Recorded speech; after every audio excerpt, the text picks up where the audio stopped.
ഭാവന ഇപ്പോൾ 3 ഭാഷയിൽ അഭിനയിക്കുന്നുണ്ടല്ലോ, തെലുങ്ക്, തമിഴ് അല്ലെങ്കിൽ മലയാളം. മലയാളം ഓക്കെ അഭിനയിക്കുമ്പോൾ സ്വന്തം വീട്ടിലേക്ക് തിരിച്ചു വരുന്ന ഒരു ഫീലിംഗ് ആണ്. പക്ഷേ ഏത് ഇൻഡസ്ട്രിയിലാണ് ഒരു പ്രൊഫഷണൽ ഡിസിപ്ലിൻ കൂടുതലായിട്ട് ഇൻടാക്ട് ആയിട്ടുള്ളത്? ഇപ്പം അങ്ങനെ ചോദിക്കുകയാണെങ്കിൽ എനിക്ക് തോന്നിക്കുന്നത് തമിഴും തെലുങ്കും കുറച്ചുകൂടി പ്രൊഫഷണൽ ആണെന്നാണ്. അപ്പം അതിൻ്റെ അർത്ഥം ഇപ്പോൾ മലയാളത്തിൽ തീരെ പ്രൊഫഷണൽസ് ഇല്ല എന്നല്ല, അങ്ങനെയല്ല. പക്ഷേ എങ്കിലും മലയാളം എന്ന് വെച്ചാൽ എനിക്ക് മലയാളത്തിൽ ചെയ്യുമ്പോൾ ഒരു ഫാമിലി അറ്റ്മോസ്ഫിയറാണ് എനിക്ക് ഉണ്ടാവാറ്. നമ്മളെല്ലാവരും ചുറ്റും കൂടി ഇരുന്ന് സംസാരിക്കലും ചിരിക്കലും കളികളൊക്കെ ഇവിടെ മാത്രമേ ഉള്ളൂ. ഇപ്പം തമിഴിലും തെലുങ്കിലും പോയി കഴിഞ്ഞാൽ അവരുടെ ടൈമിൽ നമ്മൾ പോകുന്നു, നമ്മൾ ഷോർട്ട് അഭിനയിക്കുന്നു, തിരിച്ച് ക്യാരവാനിൽ വന്നിരിക്കുന്നു, അടുത്ത ഷോട്ടിന് വിളിക്കുന്നു, നമ്മൾ പോകുന്നു. അങ്ങനത്തെ റിലേഷനേ ഉള്ളൂ. ഓക്കെ എന്ന് വെച്ചാൽ നമ്മൾ ഡയറക്ടറോട്, ഹീറോനോട്, ക്യാമറാമാനോട്, മാക്സിമം പ്രൊഡ്യൂസറോട് അത്രേ സംസാരിക്കുള്ളൂ. ഇവിടെ നടന്ന് ഹലോ ചേട്ടാ മറ്റേ മറിച്ച് വരെ എല്ലാവരുടെ ആ ഒരു കമ്പനിയൊന്നും അവിടെ ഇല്ല. അവിടെ നമ്മൾ അങ്ങനെ ചെയ്ത എല്ലാവരും എന്താ ഹീറോയിൻ ഇങ്ങനെ എന്ന് വിചാരിക്കുക. അപ്പം നമുക്ക് അവിടെ ഒരു ഇതില്ല ഉണ്ടായിപ്പോൾ ഞാൻ അവിടെ ചെന്ന് ഭയങ്കര ഒടുക്കത്തെ ചാടായിരിക്കും.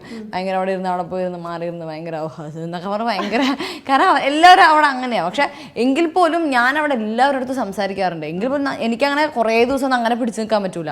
പഴയ സ്വഭാവങ്ങളൊക്കെ പുറത്ത് വരുമ്പോൾ എൻ്റെ അടുത്ത് എത്രയോ പേര് തെലുങ്കിലൊക്കെ, ഞാനൊക്കെ എനിക്ക് എൻ്റെ അറിയാതുള്ള കുറേ സ്വഭാവങ്ങളൊക്കെ പുറത്ത് വരും.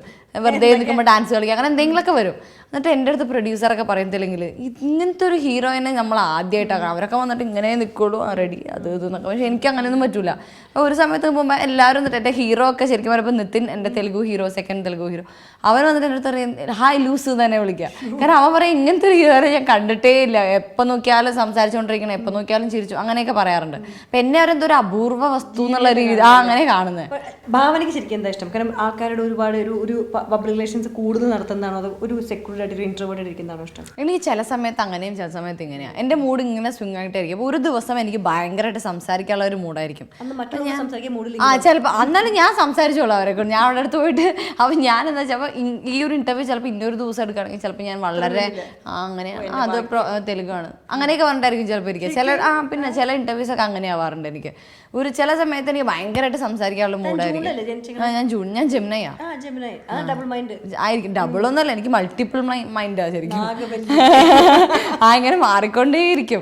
ഒരു റീസൺ ഇല്ലാതെ ഞാൻ പെട്ടെന്ന് എനിക്ക് ഭയങ്കര ലോൺലിനെസ് ഒക്കെ ഫീൽ ചെയ്യും. ഒരു കാരണമില്ലാതെ ഭയങ്കര സന്തോഷമായിരിക്കും, ഒരു കാരണം ഭയങ്കര ഇറിറ്റേഷൻ ആയിരിക്കും. അങ്ങനെയൊക്കെ ഉണ്ട്. ഒരു ചില ദിവസങ്ങളിൽ ഞാൻ വിചാരിക്കും ഇന്ന് മൂഡ് ഔട്ട് ആയിട്ടിരിക്കുക എന്നൊക്കെ ഞാൻ വിചാരിക്കും. രാവിലെ നിങ്ങൾക്ക് എന്തൊക്കെ ചെയ്യണം ഒരു ദിവസം അതൊക്കെ ഉണ്ട്. എങ്കിലും ചിലപ്പോഴൊക്കെ എനിക്കൊരു മൂഡ് ഉണ്ടാവാറില്ല. അപ്പം ഞാനാണെങ്കിൽ ഇങ്ങനെ എപ്പോഴും സംസാരിച്ചിട്ടൊക്കെ ഇരുന്നിട്ട് ഒരു ദിവസം വെറുതെ ഇങ്ങനെ ഒരു 5 മിനിറ്റ് ഇരുന്നാൽ തന്നെ എല്ലാവരും എന്ത് പറ്റിയും ചോദിക്കും. ഇപ്പം അങ്ങനെ ഒരു മൂഡില്ലാത്ത ദിവസമാണെങ്കിൽ വളരെ കോമഡി ആയിട്ടൊരു സീൻ അഭിനയിക്കണമെങ്കിൽ how do cope up that? അതൊന്നും കുഴപ്പമില്ല. കാരണം എല്ലാവരും ഇപ്പോൾ അങ്ങനെയൊക്കെ ചെയ്യുന്ന ആൾക്കാരല്ലേ. ഇപ്പോൾ സത്യം പറയുകയാണെങ്കിൽ ഞാൻ ജയംകൊണ്ടാൻ ചെയ്തുകൊണ്ടിരിക്കുമ്പോൾ ചിലപ്പോൾ ഇപ്പോൾ കേൾക്കുന്ന ആൾക്കാർക്ക് ഒരു കോമഡി ആയിട്ട് തോന്നും. പക്ഷേ എൻ്റെ നായ്ക്കുട്ടി എന്ന് പറഞ്ഞാൽ എനിക്ക് അത്ര പെറ്റാണ്. റൂബി എന്ന് പറഞ്ഞിട്ട് അവൾ എന്ന് വെച്ചാൽ എൻ്റെ അനിയത്തിനെ പോലെ. ഞങ്ങളുടെ വീട്ടിലെല്ലാവർക്കും അവളാണ് എല്ലാവരും റൂബി പറഞ്ഞിട്ട്. അപ്പം ജയംകൊണ്ടാൻ ഷൂട്ടിങ്ങിന് ഞാൻ ചെന്നൈയിലിരിക്കുമ്പോഴാണ് അവൾ മരിച്ചുപോയി എന്നുള്ളൊരു, അവൾ ചത്തു എന്നുള്ളൊരിത് വീട്ടിൽ നിന്ന് വിളിച്ചു പറഞ്ഞു. അപ്പോൾ എനിക്കാണെങ്കിൽ ഇവിടെ ഒരു കോമഡി സീനാണ് ചെയ്തുകൊണ്ട് എനിക്ക് കരച്ചിൽ വന്നിട്ട് കണ്ണൊക്കെ നിറഞ്ഞ്. പക്ഷെ എന്താണെന്ന് വെച്ചാൽ അതിപ്പോൾ ആരാണെങ്കിലും അതൊരു സീൻ അത് പെട്ടെന്നൊരു ഇതിൽ നമുക്ക് മൈൻഡിൽ നിന്ന് അങ്ങ് പോവും. നമ്മൾ ചെയ്യുമോ അതങ്ങ് അങ്ങനെ ഭയങ്കര മാനസികമായിട്ടുള്ള പ്രശ്നങ്ങളൊന്നും അങ്ങനെ സിനിമയിലേക്ക് ഒരു എന്താ പറയുക റോൾ അഭിനയിക്കുമ്പോൾ അങ്ങനെ തട്ടാറില്ല. ചിലപ്പോഴൊക്കെ ഇപ്പം അത്രയും വലിയൊരു സംഭവമൊക്കെ ആണെങ്കിൽ ഡെഫിനറ്റ്ലി അത് അറിയുന്ന ആൾക്കാർ എൻ്റെ അടുത്ത് പറയും നന്നായി അറിയുന്നുണ്ട് കേട്ടോ അത് മുഖത്ത് എന്ന് ചോദിക്കും. ചിലർ ചോദിക്കും കുട്ടി എന്തെന്ന് ഡള്ളായിരിക്കുന്നതെന്ന് ചിലർ ചോദിക്കും. അറിയാത്ത ആൾക്കാർ ചിലർ പറയും നീ ഇങ്ങനെ ഇരിക്കില്ലേ, നിനക്ക് നീ സ്ക്രീനിൽ നോക്ക്, നമുക്ക് സബ് ടൈറ്റിൽ ഇടാൻ പറ്റില്ല, ഇവൾക്ക് എന്തായിരുന്നു പ്രശ്നം, നീ അങ്ങനെയൊക്കെ പറയാറുണ്ട്. അപ്പോൾ അതൊക്കെ ചിലപ്പോഴൊക്കെ. ജയംകൊണ്ടാനുള്ള ക്യാരക്ടർ എന്താ?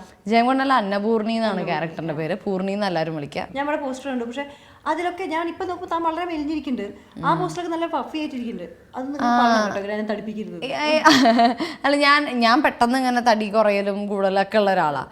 അപ്പോൾ ഒരു ദിവസം ചിലപ്പോൾ ഞാൻ ഒന്നും ഇരിക്കുന്നുണ്ടാവും, ചിലപ്പോൾ ഇങ്ങനെ ഇരിക്കണം. അപ്പം ഞാൻ ഇവിടെ എനിക്ക് ഓക്കെയാണ്. മലയാളത്തിൽ എൻ്റെ അടുത്ത് കുറച്ച് മെലിഞ്ഞ് ഞാൻ പറയും എന്താ മോളെ ഇങ്ങനെ മെലിഞ്ഞിരിക്കുന്നതെന്ന് ചോദിക്കും. പക്ഷെ തമിഴിൽ പോയി കഴിഞ്ഞാൽ എൻ്റെ അടുത്ത് പറയും തടി കുറയ്ക്കരുത് കേട്ടോ, എങ്ങനെ ഇരുന്നോട്ടെ, കുറച്ച് ചബ്ബിയായിട്ടിരിക്കട്ടെ എന്നൊക്കെ പറയും എൻ്റെ അടുത്ത്. തെലുങ്കിൽ പോയി കഴിഞ്ഞാൽ നേരെ ഓപ്പോസിറ്റാണ്. എല്ലാവരും തെലുങ്കിലും എൻ്റെ അടുത്ത് ഗുഡ് മോർണിംഗ് ഗുഡു എന്നൊക്കെ പറയും. ഞാൻ ഗുണ്ടുവോ എന്നെ നോക്കിയിട്ട് അവർ ഗുണ്ടു എന്ന് വിളിക്കുന്നത്. അവരിങ്ങനത്തെ ആൾക്കാരാണ്. അപ്പം ഞാൻ പറയാം അയ്യേ എനിക്കിഷ്ടമല്ല. ഞാൻ തെലുങ്കൊക്കെ ചെയ്തിട്ട് അവിടെ എത്തുമ്പോൾ എന്നെ വീട്ടിൽ കയറ്റില്ല ചിലപ്പോൾ. ഒരു ഭംഗിയില്ല. ഞാൻ പറയും ഇപ്പം സൗന്ദര്യമൊക്കെ നോക്കൂ സൗന്ദര്യമൊക്കെ തെലുങ്കിലായിരുന്നല്ലോ. ഞാൻ ഒരു പെൺകുട്ടി ഒരു സാരിയൊക്കെ എടുത്ത് വരുമ്പോൾ നമുക്കൊക്കെ എന്തെങ്കിലും തോന്നണ്ടേ, നന്നായി കണ്ടിട്ട് തോന്നണം. ഞാൻ പറയാം എനിക്ക് അങ്ങനെ വടി പോലെ അങ്ങനെ ഇരിക്കുന്നൊരു പെണ്ണിനെ എനിക്ക് ഇഷ്ടമേ അല്ല. എനിക്ക് അത്ര വലിയാൻ പറ്റൂല. ഞാൻ ഇത് മെയിൻറ്റെയിൻ ചെയ്യാം. പക്ഷെ അങ്ങനെ മെലിഞ്ഞു നിങ്ങൾ പറയുന്ന പോലെ ഇങ്ങനെയുള്ള ഹിപ്പൊക്കെ ആയിട്ട് എനിക്ക് ഈ ചില ഹിന്ദി ശില്പ ഷെട്ടിനെയൊക്കെ കാണുമ്പോൾ എനിക്ക് ശില്പ ഷെട്ടിനെ ഭയങ്കര ഇഷ്ടമാണ്. ശില്പ ഷെട്ടിനെ ഇപ്പോൾ ഈ അടുത്ത കാണുമ്പോൾ എനിക്ക് എൻ്റെ ദൈവം ഈ പെണ്ണൊക്കെ എന്തിനാ ഇങ്ങനെ ചെയ്യുന്നത്, ഇങ്ങനെ ഒരു ഹിപ്പൊക്കെ ഇത്രയൊക്കെ പൈസ സമ്പാദിച്ചു ഒന്നും ഭക്ഷണം കഴിക്കാനില്ലാണ്ട് സത്യം. ഇപ്പം ഞാനൊക്കെ എന്താ വെച്ചാൽ എനിക്കൊരു ബിരിയാണി തിന്നണമെന്ന് തോന്നി ഞാൻ തിന്നും, എന്തായാലും ഒരു ചോക്കോബാർ തിന്നണമെന്ന് ഞാൻ കഴിക്കും. പിന്നെ അതിനനുസരിച്ച് നമുക്ക് നോക്കിയാൽ മതി. ഇത് ഒരുപാട് ഭയങ്കര കോൺഷ്യസ് ആകുമ്പോൾ ഞാൻ എപ്പോഴും പറയാറുണ്ട്, എനിക്കിങ്ങനെ ഒരുപാട് ജിമ്മിനെ പറ്റി കോൺഷ്യസ് ആയിട്ട് അങ്ങനെ പെൺകുട്ടികളെ കുശുമ്പാണ് കേട്ടോ. കാരണം എന്താ വെച്ചാൽ കാരണം അവരൊക്കെ അങ്ങനെ. അപ്പം ഞാൻ ഈ തെലുങ്കിൽ അഭിനയിക്കും. എൻ്റെ സെക്കൻഡ് ഹീറോയിൻ പ്രിയങ്ക എന്ന് പറഞ്ഞിട്ട് ബോംബെ എന്നുള്ള. അപ്പോൾ ഈ കുട്ടി ആപ്പിൾ മാത്രമേ കഴിക്കുള്ളൂ, വെജിറ്റബിൾസ്. അപ്പോൾ എനിക്ക് ഞാനിങ്ങനെ പ്രാന്തളകിട്ട്, കാരണം ഒരാൾ മുമ്പിലിരുന്ന് ഈ ബോഡി മെയിൻറ്റെയിൻ ചെയ്യുന്ന കാര്യം. അപ്പോൾ എനിക്ക് കുശുമായിട്ട് ഞാൻ ആ പ്രിയങ്കനെ മാറ്റാൻ വേണ്ടിയിട്ട് പ്രിയങ്ക സീ എന്നൊക്കെ പറഞ്ഞ് ഞാൻ പ്രിയങ്കയുടെ അടുത്ത് നമ്മൾ ഇങ്ങനെയൊന്നും ചെയ്യാൻ പാടില്ല. അപ്പോൾ പ്രിയങ്ക പറഞ്ഞ് you know broccoli how tasty. ഞാൻ എനിക്ക് ബ്രൊക്കോളി ഇഷ്ടേ അല്ല. ഇവള് പറയുന്നത് അതെന്ത് ചോക്കോബാർ കഴിക്കുന്നവർ ഭയങ്കര ടേസ്റ്റിയാണെന്നൊക്കെ പറയുന്നത്. അയ്യേ എന്നിട്ട് പറഞ്ഞു നമ്മൾ അതേ കഴിക്കുള്ളൂ ഇതേ കഴിക്കുള്ളൂ എന്നൊക്കെ. അപ്പോൾ എൻ്റെ അടുത്ത് എന്താ ഡിന്നർ കഴിക്കുക? അപ്പം ഞാൻ പറഞ്ഞു ഞാൻ ഇന്നലെ ഡിന്നർ കഴിച്ചത് അപ്പം ഞാൻ പറഞ്ഞു ഞാൻ ഇന്നലെ ഡിന്നർ കഴിച്ചത് 2 ബദാം, പിന്നെ 2 കാഷ്യൂനട്ട്, 1 പഴം, 1 ഗ്ലാസ് മിൽക്ക്. ഓ വാവ് എന്നൊക്കെ പറഞ്ഞു. ഡയറ്റിംഗ് ആണല്ലേ. ഞാൻ അതിന് മുമ്പ് ഒരു 4 ചപ്പാത്തി ചിക്കൻ കറി അങ്ങനെ പറയും. അപ്പോൾ ഇവർക്ക് അയ്യോ ഭാവന മെയിൻറ്റെയിൻ ചെയ്യണ്ടേന്നൊക്കെ പറയും. എന്ത് മെയിൻറ്റെയിൻ ചെയ്യാൻ? സത്യം ഇപ്പൊ സിനിമയിലല്ല ഏതൊരു എല്ലാത്തിലും കാണിച്ചത്. ഇപ്പൊ ഹൈദരാബാദിലൊക്കെ ഇറങ്ങി കഴിഞ്ഞാൽ സിറ്റിയോടെയൊക്കെ നടന്നു പോകുന്ന പെണ്ണുങ്ങൾക്ക് എന്നെക്കാൾ നല്ല ഫിഗറാണ്. അപ്പൊ നിതിനൊക്കെ പറയും നീ ഒരു സാധാരണ പെൺകുട്ടിയാണെങ്കിൽ ഓക്കെ നിനക്ക് ഇത് മതി, പക്ഷെ നീ ഒരു ഹീറോയിനാ നല്ലക്കണം, നിന്റെ വയറൊക്കെ കുറയ്ക്കണം എന്നൊക്കെ പറയും. എന്നാൽ ഇടയ്ക്കിടയ്ക്ക് തൊപ്പാന്നാണ് പറയാ തമിഴിൽ. അപ്പൊ ഇടയ്ക്കിടയ്ക്ക് എൻ്റെ അടുത്ത് നിതിനൊക്കെ തൊപ്പ ഗുഡ് മോർണിംഗ് തൊപ്പ എന്നൊക്കെ പറയും എൻ്റെ അടുത്ത്. അപ്പൊ അങ്ങനെ നടക്കുന്ന ആൾക്കാരോട് ഭയങ്കര കോൺഷ്യസ് ആയി നടക്കും. അപ്പൊ ഞാൻ പ്രിയങ്കയുടെ അടുത്തൊക്കെ ഞാൻ പൊതുവെ അങ്ങനെ ഭയങ്കര കോൺഷ്യസ് ആയിട്ടുള്ള പെമ്പിള്ളേരെ തിരിപ്പിക്കാൻ വേണ്ടി ഞാൻ പറയും മാക്സിമം ഒരു 6-7 ഇയേഴ്സേ ഉള്ളൂ സിനിമ. അത് കഴിഞ്ഞാൽ പിന്നെ നിങ്ങൾക്കൊന്നും ജിമ്മ് ചെയ്യാൻ പറ്റൂല, പിന്നെ ഫാമിലി അതൊക്കെ. അപ്പം ഞാൻ പറയാം അപ്പം നിങ്ങളിങ്ങനെ വീർത്ത് വരലുണ്ട്. അപ്പം ഞാൻ പറയാം അതുകൊണ്ട് നിങ്ങൾ ഇപ്പോഴേ നിർത്തുന്നതാണ് നല്ലതൊക്കെ പറയും. കുശുമ്പായിട്ട് നമുക്കതൊന്നും ചെയ്യാൻ പറ്റില്ലല്ലോ. എനിക്ക് ഭയങ്കര മടിയാണ്. എനിക്ക് ചെയ്യണം തോന്നുമ്പോൾ ഞാൻ ചെയ്യും. അങ്ങനെ ഇപ്പൊ നമ്മൾ തമിഴ്നാട്ടിൽ നിന്ന് മലയാളത്തിലേക്ക് വരുമ്പോ സാധാരണ ഇവിടുത്തെ ആൾക്കാർക്ക് തന്നെ അവളും പോയി തമിഴിലേക്ക് മലയാളത്തിനെ വേണ്ടാച്ചു മലയാളത്തിനെ അങ്ങനെ തിരിച്ചു വരുമ്പോ അങ്ങനത്തെ കുറെ നെഗറ്റീവ് കമന്റ്സ് കേട്ടിട്ടുണ്ട്. എനിക്ക് അങ്ങനെ കേട്ടിട്ടില്ല. ഇപ്പൊ അസിനൊക്കെ നോക്കുകയാണെങ്കിൽ ഒറ്റ ഒരു മലയാള പടേ ചെയ്തുള്ളൂ. ഞാൻ മലയാളത്തിൽ തന്നെ ചെയ്തുകൊണ്ടിരിക്കുന്ന ഒരാളാണ്. അപ്പൊ ഞാൻ ചോട്ടാമുംബൈ ചെയ്തു പോയി. പിന്നെ എനിക്ക് സത്യം പറഞ്ഞാൽ 1 വർഷമായി എന്ന് മറ്റുള്ളവർ പറയുമ്പോൾ ഞാൻ 1 വർഷമായോ ഞാൻ മലയാള പടം ചെയ്തിട്ട്. തനിക്ക് ഇവിടെ ഒരു വാത്സല്യമുണ്ടോ ആൾക്കാർക്ക്? മീൻസ് നമുക്ക് ആ ചെയ്ത ക്യാരക്ടേഴ്സ് കൊണ്ടാണ് ശരിക്കും അത്. അപ്പം ഞാൻ അതിൻ്റെ ഇടയിൽ കുറേ മൂവീസ് എനിക്ക് ചെയ്യാൻ പറ്റിയില്ല മലയാളം. ഇപ്പം ചോക്ലേറ്റ് എന്നൊക്കെ പറഞ്ഞിട്ട് കുറേ പടങ്ങൾ. അപ്പോൾ ആ സമയത്ത് എനിക്ക് തമിഴിലും തെലുങ്കിലും ഡേറ്റ് പ്രോബ്ലം കാരണമാണ് ഞാൻ ചെയ്യാറുള്ളത്. അല്ലാതെ എനിക്ക് മലയാളം വേണ്ടാന്ന് വെച്ചിട്ടല്ല.